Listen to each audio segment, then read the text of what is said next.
You're about to hear a rebroadcast of the Colin McEnroe Show. It was originally recorded on May 15th, 2019. Welcome.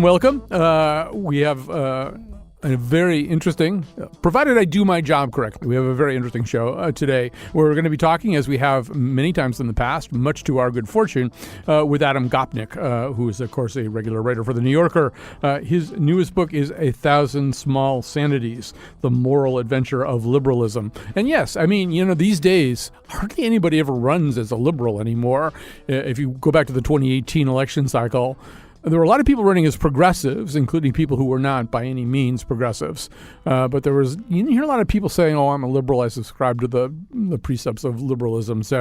And then there's sort of a sense that liberalism was such weak tea in 2016 that it may account for the ability of Donald Trump, a completely inappropriate person, to ascend to the White House. So Adam has been exploring a lot of those questions, but not in the present, more in the past, looking at the roots of liberalism. He's joining us now. And Adam, with your permission, I'm going to begin by reading a sentence of yours that you say kind of sums up liberalism, but also opens it up to all kinds of frustrations. And so every time I kind of lower my voice, that means Adam has put this in parentheses. Liberalism is an evolving political practice that makes the case for the necessity and possibility of, imperfectly, egalitarian social reform and even greater, if not absolute, tolerance of human difference through reasoned and mostly unimpeded conversation, demonstration, and debate. React to that a little bit. React to your own sentence, Adam. I deliberately tried to write the most graceless sentence of my career as a writer to sum up what liberalism is. And of course, I was joking about the reality, Colin, that liberalism is an ungainly enterprise. It's one of the reasons why people tend to resist it. As I say in the book, the Marxist can say, I have nothing but to free mankind from its chains, and the Christian conservative says, I am for the greater glory of God and country, and the liberal says, I am largely for reform, but especially for being nicer to everybody except the people who probably don't deserve to be treated too nicely most of the time. It's a kind of Woody Allen intonation on that sentence. And I think that's true. Now, I was trying to be funny. I was trying to poke a joke at myself and at ourselves as liberals, but I was also trying to make a serious point. Liberalism is a practice. It's a temperament that's evolved over hundreds of years rather than an ideology with neat axioms that you can follow and believe in. It's a credo more than a creed, if that makes sense. It's something that we believe in. I put that the wrong way around. A creed more than a credo. It's a practice that we take in from the past rather than a set of beliefs that we try to enforce all the time. And this book, I've been writing about liberals and liberalism, liberal philosophers, liberal activists, liberal actors of every kind for 30 plus years at The New Yorker. And this book was my attempt to synthesize and even in a way summarize what I see as the crucial liberal principles. Right. First of all, I just want to say that this book is wonderfully written, but it also made me feel undereducated.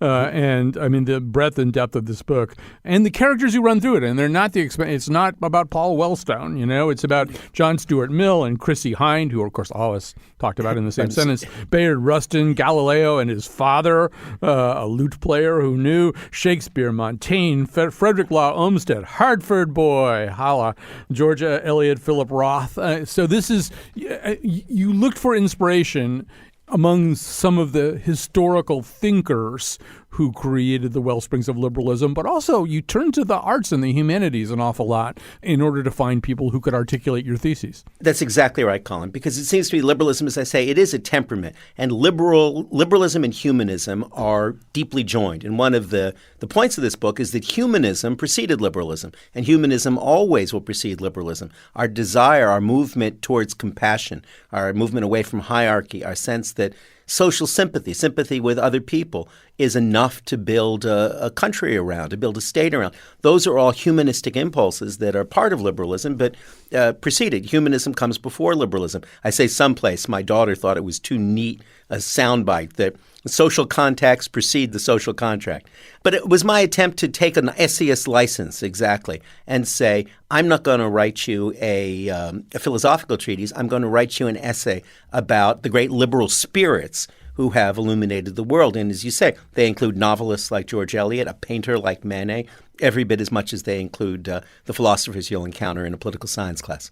A lot of the impetus for this book seems to be a conversation or a series of conversations really between you and your daughter, or actually between you and both of your kids. But Olivia, is the key actor. That's right. She's the one who's going to be demanding royalties. So, she's at the beginning of the book. She's at the end of the book, this conversation. And my sense is that post-2016, she, like a lot of young people, felt as though conventional liberalism, however you see that laid out, and I assume one of the obvious places was in the candidate representing the Democratic Party in that election, was insufficient somehow, insufficient to address the needs of society, insufficient to inspire generations in desperate need of inspiration, and ultimately unwilling to talk significantly about the redistribution of wealth, resources, access, education, the kinds of things that young people today think liberalism should be about.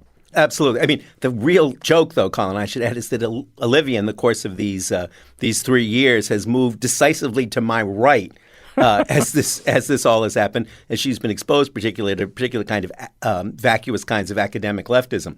But yes, that was where we started this conversation on the night of the election in November 2016, when I tried to take her out and reassure her and failed, as all fathers always will fail, as all parents fail. But yes, she raised for me, because she's a smart young woman, those objections, those generational objections, and I had to try and respond to them throughout the book. The point I try to make for her, and this is exactly why I tried to take a much broader view of what liberalism is and who the liberal heroes and heroines ought to be, is that we have a fantastic tradition to draw on. You mentioned before, it's one of the heroes of the book is Bayard Rustin, not a name that many people conjure with anymore, but he was the great African-American gay activist who actually organized the March on Washington. And I wanted Olivia to know about him. I wanted her to know about how when the March on Washington was going absolutely nowhere, they had to call him in, even though there was enormous prejudice against gay men in Dr. King's circle, had to call him in because he literally was the guy who chartered all the buses. Right. He was literally the guy who thought about all of the sandwiches you had to make. I could call this book 1,000 Small Sandwiches, because it was about making all of those small changes, about organization and activism, without which any possibility of progressive change was impossible. And Rustin's a very moving figure because he never abandoned those beliefs.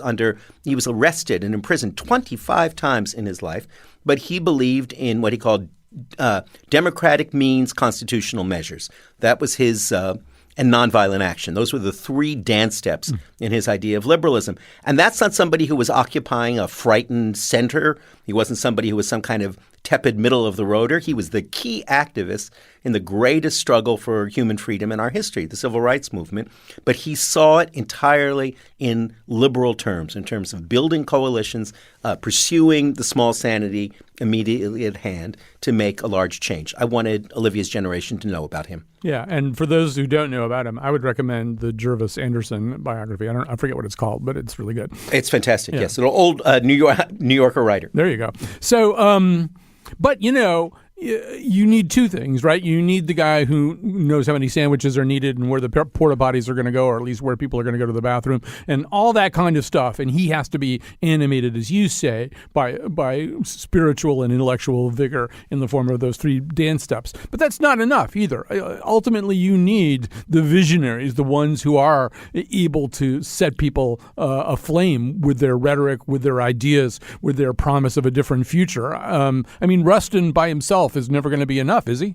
No, and Rustin saw himself as somebody who was putting the best possible frame around Dr. King. He said, actually, at one point, Dr. King couldn't organize vampires to go to a bloodbath, which was a startling thing to discover that he said. But he was in service to Dr. King's vision, which he shared and in large part had helped instruct him in. It's that combination of the two that's absolutely essential. The point is that without liberal activism, radical visions are impotent, and that's been demonstrated to be true in not just in our history, but in history generally, again and again. You mentioned John Stuart Mill, who's one of my heroes, great middle of the 19th century British philosopher, but also an active politician, a member of Parliament, who organized the northern mill workers not to process southern cotton at the height of the American Civil War as an act of abolitionism because he was such a passionate abolitionist.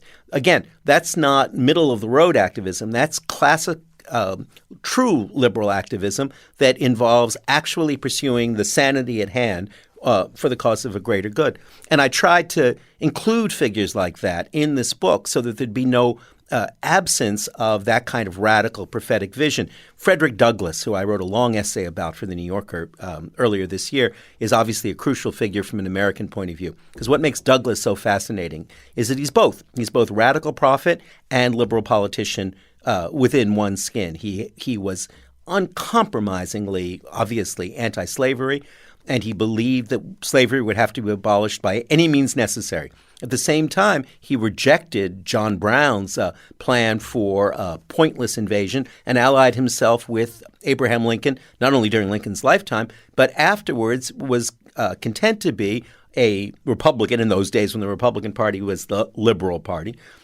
content to be a Republican Party politician. He was both a prophet and a politician, and he's such a fascinating figure because he incorporates both sides of the liberal vision within one man. Right. So, by the way, just back to Olivia for a second. There's no greater disservice to the American or international left than the activities of vacuous leftist professors like academia. It will send a smart left of center girl to the right. Yeah. Very quickly. But I think it's true, and it's one of the things that I try and pursue as well in this book. I hope, Colin, a very sympathetic and charitable view of the right-wing critique of liberalism and a very sympathetic and, I hope, charitable view of the left-wing critique. But one of the points I try to make, and when I'm dealing with the left-wing critique, is that obsessing about issues of origins, what I call essentialism. It's a big term, but it just means habit of only evaluating somebody's arguments in terms of their origin. Who are they? What kind of person are they? Where do they fit on your intersectional grid? That's a very reactionary idea. It's an exasperatingly reactionary idea. It runs against the whole wave of modern liberalism, which is all about empowering people. It's about emancipating people from their assigned social roles and letting them find new social roles and identities. Although it's also, it may be wired into us too. You know, the social scientists who study political inclinations do experiments. These are like, Drew Weston kind of experiments where they'll take something that looks kind of ideologically neutral. Let's say some kind of policy about Lyme disease, and they'll tell 100 people that it comes from Nancy Pelosi and a different 100 people that it comes from Paul Ryan. And then people's reactions to it are completely conditioned on that place of origin. They have nothing to do because, in fact, we are already hardwired to do exactly what you're talking about. To be tribal. My favorite example of exactly that kind of research is where if you ask people who self-identify as conservatives to monitor their energy use in order to bring down their own costs, they'll turn it up if they believe that will annoy their liberal neighbors. They would rather get at the liberal neighbor than bring down their own energy prices. That's a crucial theme of this book, though, Colin. Identity always manages to be more important to us than utility. Identity is crucial, and so-called progressives, liberals like myself, underestimate the power of identity at our peril. And that's one of the things that happened in 2016. It's one of the ways we have to reform and amend liberalism, I think, is to be able exactly to understand that identity, human thirst for community, for national commonality will never go away. It's not something we can wish away. Right. And I mean, in your book, I hear distant, misty echoes of Thomas Frank's What's the Matter with Kansas, right? Mm-hmm. That notion that people who could benefit from liberalism in all the ways that you describe, as you say, every time you get a Social Security check or you vote while you're a woman or an African American or go to a gay wedding or like 100, we could come up with 100 different examples. You are essentially benefiting from the incremental gains of liberalism. But as Frank said, and others have articulated too, you go out to certain parts of the country and they don't see that, and they don't see that as the answer. They are operating under significant disadvantages and living with problems for which liberalism offers a solution, and they reject it. Now, help us understand that. Well, and here's where I would tend to differ with Frank, though I think that's a very impressive book, and with others who share his point of view. They're baffled by the inability of these folks in the flyover country to see where their own economic interests are aligned. They ought to be progressives, yet they vote for Donald Trump. That's baffling. But I don't think it is baffling, because I think one of the things that you see historically is that, as I say someplace in the book, back in the 19th century, imperialism was the cosmopolitanism of the Cockneys in London. There's a deep attachment to the idea of national grandeur. And some of the most admirable politicians, political actors of modern times were people like Charles de Gaulle, or in another way, Churchill. I write a lot about de Gaulle in this book, who were able to make a politics of national grandeur that wasn't fascistic, that wasn't merely nationalist. And that's clearly something that we need, that the world responds to, and that liberals should not deprecate. And it's been a progressive folly for 200 years to think, oh, well, eventually the working people of the nation will align with our politics because that's where their interests lie. Identity always trumps interests historically. In listening to you say that and reading stuff in the book, I find myself thinking of, remember when Obama, I think it would have been in 07 or 08, he got caught with that kind of grainy audio at some fundraising event. Yeah, they cling to their rifles. But I've got the whole quote for you because it's kind of interesting. Among other things, it really does predict 2016. He says, you go into these small towns in Pennsylvania, and like a lot of small towns in the Midwest, the jobs have been gone now for 25 years, and nothing's replaced them. And they fell through the Clinton administration and the Bush administration. And each successive administration has said that somehow these communities are going to regenerate, and they have not. And it's not surprising then that they get bitter, they cling to guns or religion or antipathy to people who aren't like them, or anti-immigrant sentiment or anti-trade sentiment as a way to explain their frustrations. I'll just let you react. Yeah, as often happens, a gaffe is when a politician tells the truth and gets attacked for it. The real weakness there, I say, as a former editor, is in the verb choice, cling, right? Mm-hmm. If you make cling into love, I think it becomes much less offensive to those people. Cling is a verb that implies emotional weakness or neediness. But Obama's telling the truth there. Obama's telling the truth. And he's telling a positive and empathetic truth.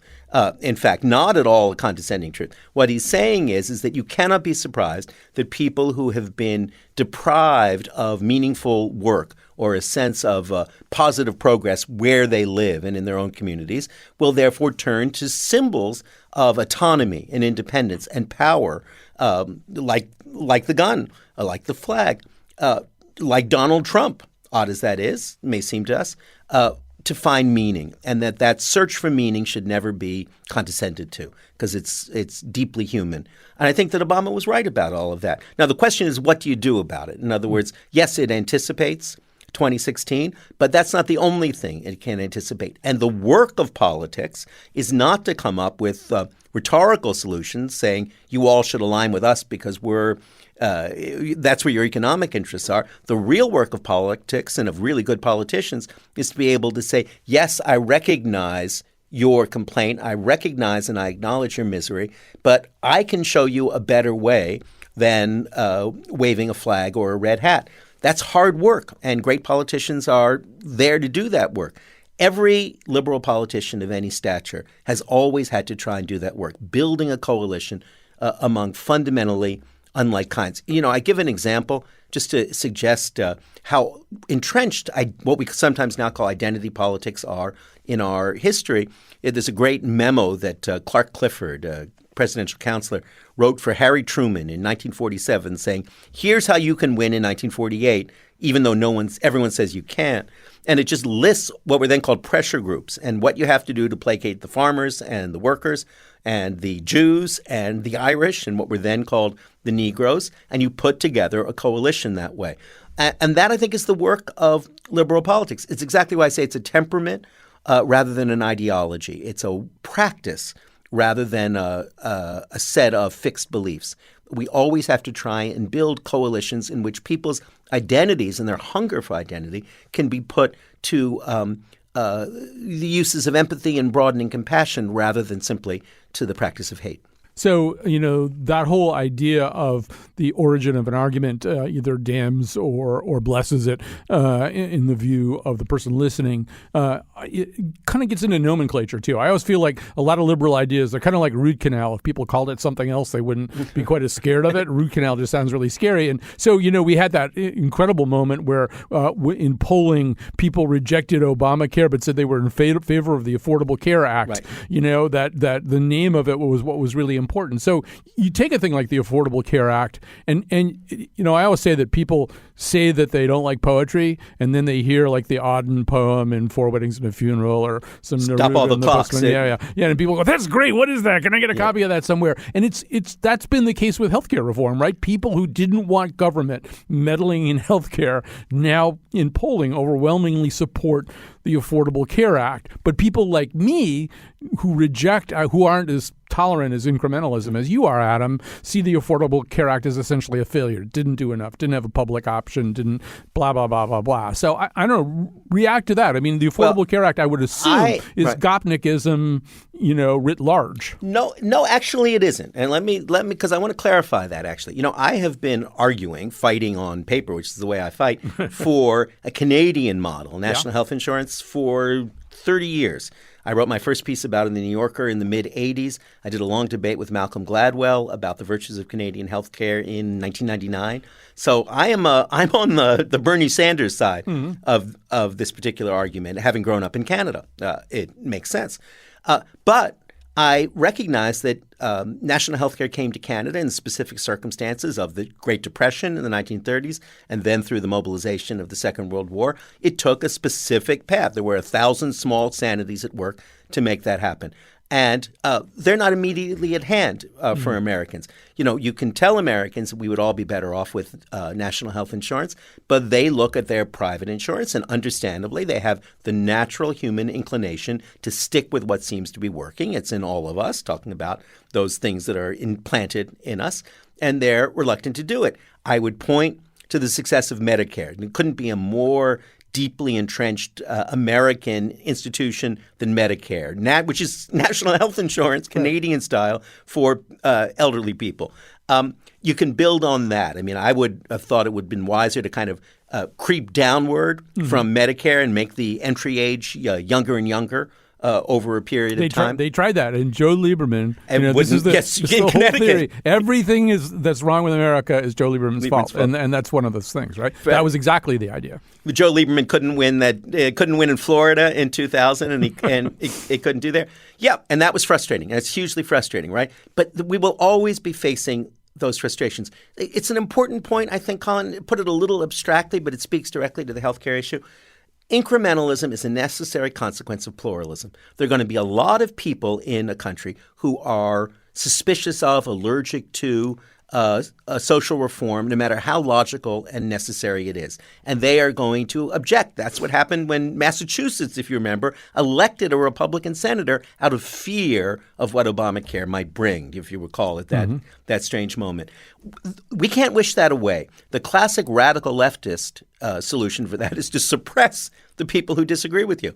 That doesn't work out very well either. It works out horribly, in truth. So you're stuck with incrementalism of that kind. But we've got Obamacare now, and that's a good base. And I'm confident that even after the Trump years, it still remains in place, and that it remains a base to build on. That's the history of positive social reform, not just in America, but throughout the world. And it's one we have to carry on with.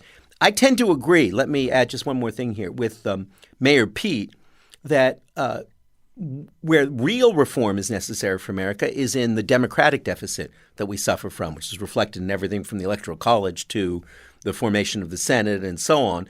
And that really unmans us, because if we could actually have things in terms of the popular majorities, I think we'd be much further along where you and I would like us to be. All right. That's a good bridge to something I want to bring up at the beginning in the next segment. We'll take a break. We're talking to Adam Gopnik. His new book is 1,000 Small Sanities, The Moral Adventure of Liberalism. We'll be back after this. To set a criminal free, and I ran out of 7-grain bee pollen, macrobiotic, organic, sustainable, medical marijuana.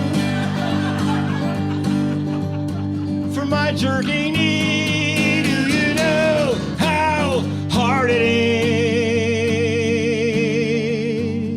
is to be a liberal? You're listening to a rebroadcast of the Colin McEnroe Show. It was originally recorded on May 15th of 2019. We're back, and with us is Adam Gopnik, author of A Thousand Small Sanities, The Moral Adventure of Liberalism. You read them all the time in The New Yorker.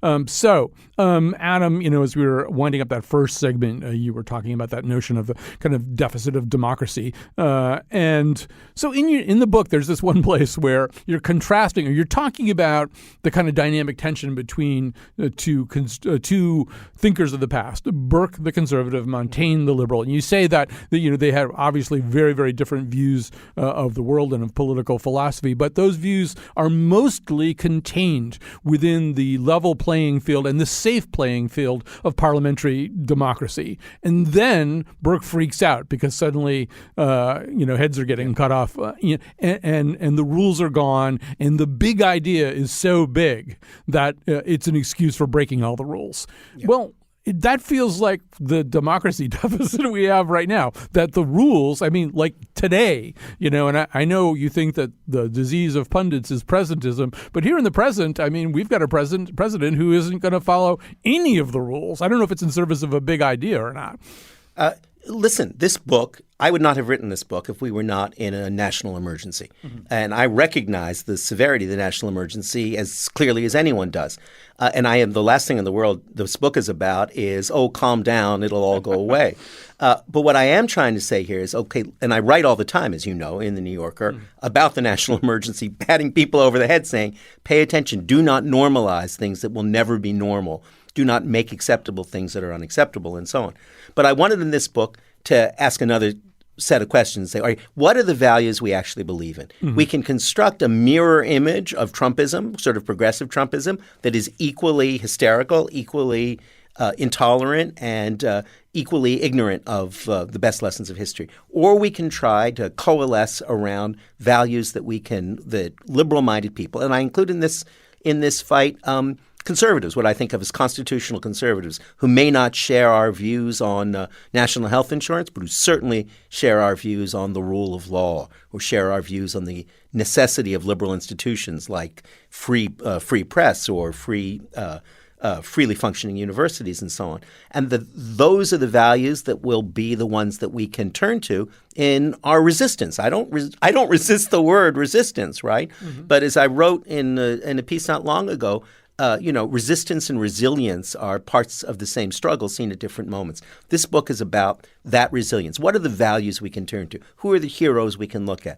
Where can we find reasonable optimism for the future by looking at the past? That's what this book is about. Right. So then I'm wondering, and once again, I got to the sentence about but the disease of pundits is presentism, and I thought, well, I'm going to ask these questions anyway. I don't care. So in terms of the positive part of it, people are going to want the book, particularly people who believe in those things in that sentence, the tolerance of human difference through reasoned and unimpeded conversation, the egalitarian social reform. They're going to want to know if they can use this book as kind of a Rosetta Stone and hold it up next to, say, Joe Biden and say, well, is he those things? And do you see your argument as something that somebody can use to navigate 2019 and especially 2020? I hope so, Colin. I really do. I'm not a pundit and don't pretend to be one. I'm an essayist, and that's the point of view from which I write. And I'm the least prescient political person on earth. I get everything wrong always when I'm trying to make predictions. But I do hope that people can look at it and say, oh, right, these are values that we can believe in. These are values that we do believe in already, that we can coalesce around. And one of the lessons of that, I think, exactly, Colin, is that it's anti-messianic. In a certain level, and I really believe this, and this may sound like a perverse thing to say, it doesn't matter. One of the lessons of the history of liberal humanism and institutions is you don't need a genius. You don't need a perfect person to get you out of a mess. It's all of us together are going to get out of the mess. So I worry less about should it be Biden or Harris? Should it be Mayor Pete or Beto O'Rourke? And I think more about if all of these folks, to use an Obamaism, basically share that awkward, ungainly, rhetorically unshiny commitment to the values you just outlined, we'll be okay if we can manage that way. We shouldn't have liberals don't have utopian hopes for political change. They believe that real change happens through communities. They believe real change happens through the changing values. That's the way, one of my favorite examples, which I give in the book, is of gay marriage. Astonishing thing. Olivia and I, were watching the Kennedy-Nixon debates on YouTube from 1960. And it is unimaginable that anyone would have asked either of those men, what do you think about marriage for homosexuals? Now, aside from the fundamentalist extremes, that's an acquired social right, and we don't really even debate it very much anymore. And that happened very rapidly, but it happened after a long, long period of social and political gestation on the part of people who weren't in government. It moved its way and was ratified eventually. So I believe in that model of social change, and I believe in that model of politics. It means we don't have to have a messianic figure to achieve what we want to achieve. That's a good way of not endorsing anybody, but I hope that the function of this book would be to say to people, that's right, these are the values that we share, and those are values that we don't need a genius. We don't need another messiah to instantiate in our social life. We just need sanity. Well, not just sanity. I mean, that raises the question of how do values change? Why do values change? And I think that does rebound towards your argument about humanism and creative figures. I mean, why did our attitudes about gay marriage and homosexuality in general change? Well, it probably had less to do with political figures and more to do with cultural figures. It probably had more to do with Ellen DeGeneres than it did with Al Franken, or actually a bad example. He's both. He's an entertainer and a politician. But and similarly, I mean, Lincoln famously maybe called Harriet Beecher Stowe the little woman who started this whole thing. Yeah, right. But I think Stowe and Twain's creation of Jim, these probably have more power to alter attitudes about race. And Ellen DeGeneres has a greater ability to alter attitudes about sexual orientation than any political leader. I couldn't agree more. You cited an instance earlier in this conversation, W.H. Auden, right? Mm-hmm. One of the greatest, in my mind, the greatest English poet of the 20th century, homosexual. The poem he wrote was a poem of gay love, which then took a second life during the AIDS crisis through a very popular British romantic comedy. And absolutely, that's what A Thousand Small Sanities references. Every one of those little steps of Auden's World finding its way into British romantic comedy, being there as a salve during the AIDS crisis, that's the way real social and moral change happens. The one thing I do want to underline, though, Colin, is because this is a place where liberals, as I understand them, and the liberalism I'm advocating for, is very different from conservatism. It's not enough, right? Those are the core changes, community changes, changes in morals, changes in understanding that do rise from the practice of the arts as much as from politics. But they only have real force in the world when they can enlist the government with them. My heroine, Harriet Taylor, believed in the absolute freedom of women, but she understood it wasn't something that women could make for themselves, but they couldn't enforce for themselves until it became a policy, until it became politics. I think that's an important point to underline. We should say Harriet Taylor was John Stuart Mill's main squeeze. Big main squeeze, and eventually his wife, and he always said the biggest influence on his work, and no male historian believed that until feminist historians got to work and said, you know what, she was every bit as smart as he said she was. And similarly, I'm going to set that one aside for a second. Maybe we can have time to get back to it. So it seems to me, I just want to sort of go back to the bluntness with which we look at this stuff. And there's one incident that has kind of stayed with me. So as I was beholding the Obama presidency, it really was too much of what we now call neoliberalism for me. I wanted more change. I wanted more relief directed to people instead of to institutions, especially financial institutions. There's a whole bunch of things that I wanted. He just wasn't enough of it for me. And just as I was dealing with commenters on my own writing and stuff like that, I occasionally would run into one who was absolutely flabbergasted. And I remember one of them said to me, it had never occurred, because they think he's just, Marxist, they think he's Karl Marx's baby, So they would see, it had never occurred to me that there was a critique of Obama from the left, that there was any space at all available to the the left of Obama. And I'm thinking, are you out of your minds? This guy is such a centrist. And so there's that perception problem too, right? We don't see things the same way at all. Totally. I remember once Malcolm Gladwell and I went down to Florida for a debate. It must have been in about 2010.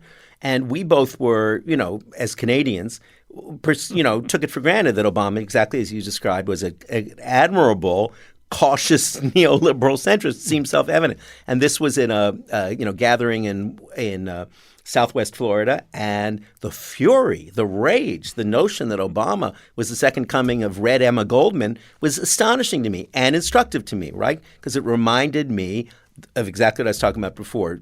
Big societies are extremely pluralist, and we can't rule out those interpretations. Look, the Trump years in large part are in part exactly that kind of phenomenon. What change that seemed to us, to a lot of us, relatively small, seemed to other people so overwhelming that it was totally disorienting in the new Obama coalition, terrifying and frightening. That's a historical pulse that we can't negate. I'd add one thing, though, about just saying a moment ago, Colin, about neoliberalism and so on. One of the things I wanted to do in this book is separate the liberal tradition from neoliberal practice. Neoliberal basically means people who believe that free markets ultimately find the right solutions and should be left to work out their own way. And though, as I say, it's a favorite French phrase of mine, which is that grown-up people can count to two. And I think we can count to two about economics. We can recognize that free markets and the capitalism have produced unprecedented levels of prosperity, and recognize that they invariably produce great economic inequality and a cycle of busts and depressions. Both of those things we can hold at once. Liberalism doesn't demand any specific modality of economics, and I think it's a mistake to ask that it does. One of my heroes in the book is Adam Smith, which will surprise many people because they think of him as being the apostle of the narrowest kind of free market, and he was not. He believed that if a society wasn't held together by social sympathy, by a feeling of confidence in our fellow men and women, then free markets would fail. And that's exactly what I think has happened again and again in the world. If you don't have an existing strong sense of common purpose and of trust, you'll end up in Russia. You'll end up with a kleptocracy. So I think that we can be agnostic about economics and still be devoted liberals. Right. And that sense of common purpose and the sense of commonality gets somewhat granular, too, in your argument, in the sense that you really are subscribing to, whether we ascribe it to Habermas or to Douglas Putnam or to my new favorite, Frederick Law Olmsted. What was the phrase that he used? Commonplace civilization. Commonplace civilization. So, whether you're playing Frisbee in Central Park or sitting in a coffee house having a conversation or belonging to a choir, that's the whole idea, right? That these things, they can become a pretty bloodless version of Adam Smith if, in fact, we're not all talking to each other in ways, once again, that are not strictly political. Yeah, that's what all of those guys have in common. That's why Habermas celebrated, the great German sociologist Habermas celebrated the coffee house. He said that's where the Enlightenment was made, and it's why Frederick Law Olmsted wanted to build Central Park. He said those are the kinds of open places we need where people can intersect, where we can have commonplace civilization flourishing, and we can escape the inherited hierarchies and absolutisms that we come with. And that, I think, absolutely, that is the granular basis. And you know what? It's not just greeting card stuff. It's not just sentiment. Every time someone has seriously tried to ask the question, what is it that makes democracy flourish? They always answer, when they look hard at the granularity of it, they say it's that people are used to talking to other people who don't belong to their clan, that if they've escaped the claims of a blood clan or a religious cohort, and they're able to have daily interactions with people who are unlike themselves. In towns like that in Italy, where you have that happening, where people come together to sing Verdi from different backgrounds, democracy flourishes. When you're stuck in your own clan identity, it doesn't. All right, we're going to take another break here, our final break, and then we'll come back with one more stretch of conversation with Adam Gopnik, his new book, 1,000 Small Sanities, The Moral Adventure of Liberalism. And now I'm here to stay. My leaders were the greatest, FDR and JFK, 'cause I'm a liberal. Can't you tell? That's capital Liberal. Yes,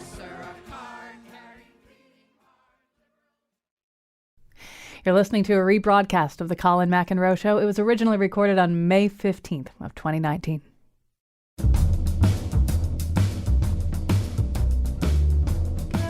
The point is, liberalism should never be confused with pragmatism, socialism, nationalism, rationalism, nihilism, humanism, transhumanism, secular humanism, cynicalism, skepticism, monotheism, pessimism, or optimism.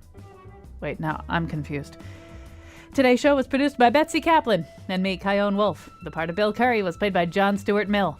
And now, back to Colin. And back to Adam Gopnik, author of 1,000 Small Sanities, The Moral Adventure of Liberalism. You've been reading him all these years in The New Yorker.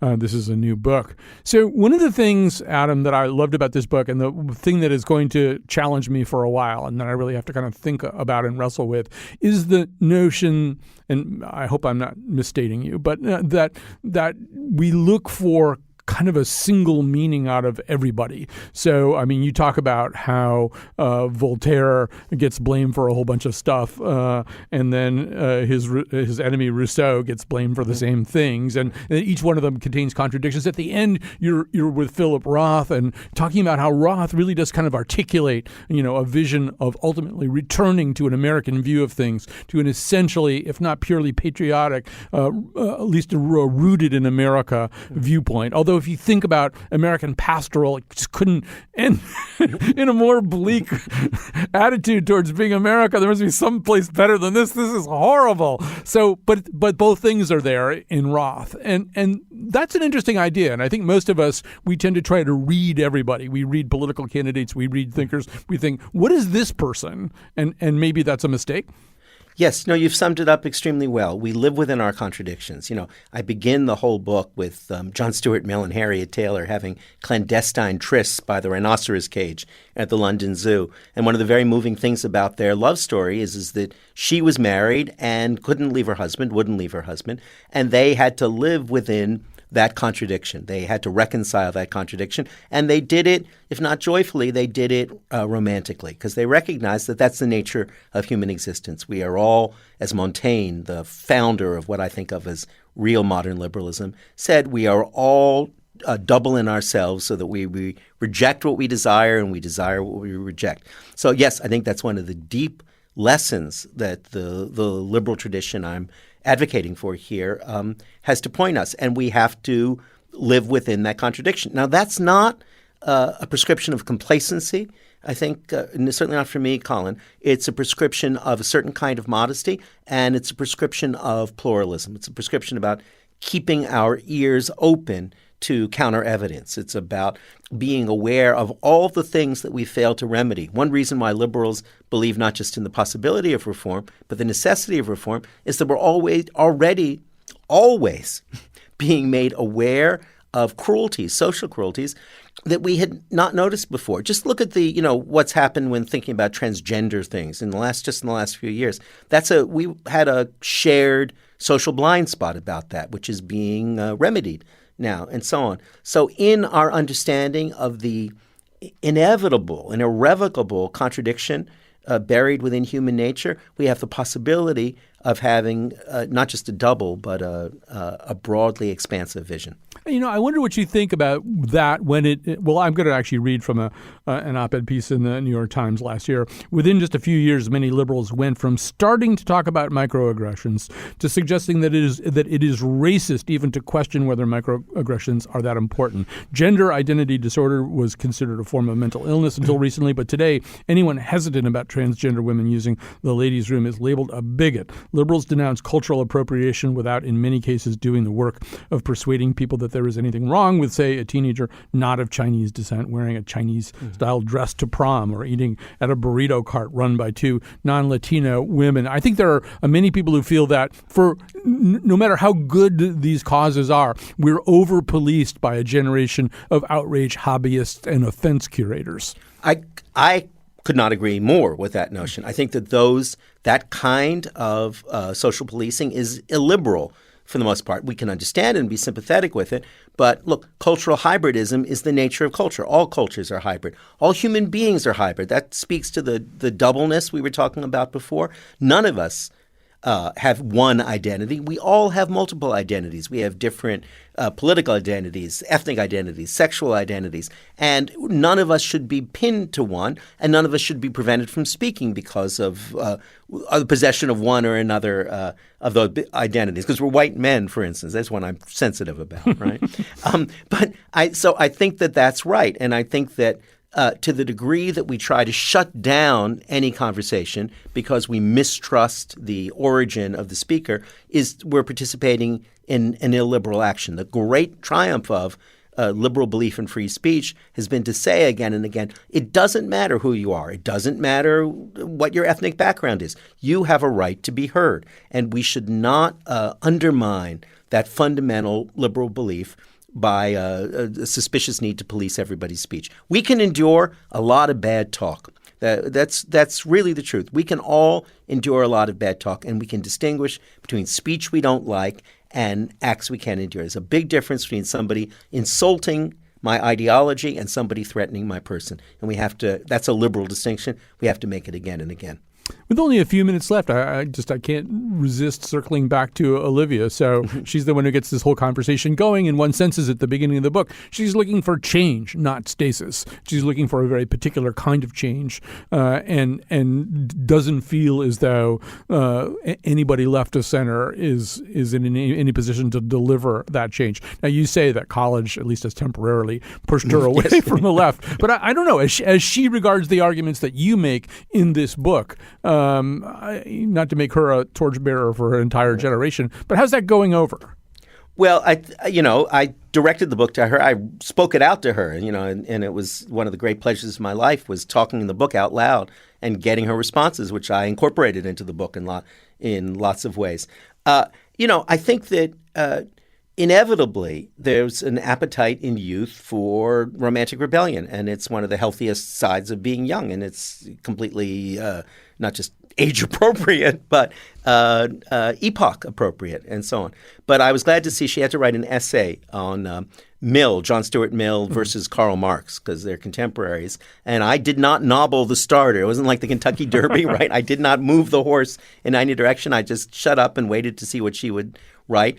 And she came out in favor of Mill and reform through reason rather than Marx and revolution through violence. And of course, as a father, I was pleased. It probably would have been better for more interesting had she gone the other way.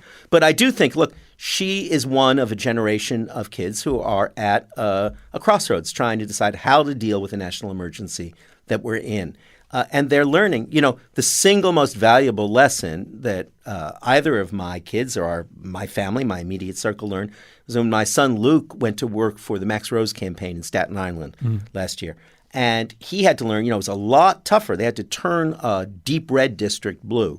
And what he discovered is that you had to find ways of talking to people who had 2 American flags on their porch at every time. That was a salutary lesson in exactly paying attention to other people, to other values, finding a common language. That was liberalism in action. And they won the riding, as you remember. They won the district. They didn't win the district by rhetorical overkill. They didn't win the district by saying, we are right and you are wrong. They didn't win it by saying, how can you possibly take the side of people who are not on your side? They did it by the slow, patient, incremental work of pursuing literally 1,000 small sanities, knocking on 1,000 specific doors and saying, I believe we can find common ground and build a coalition.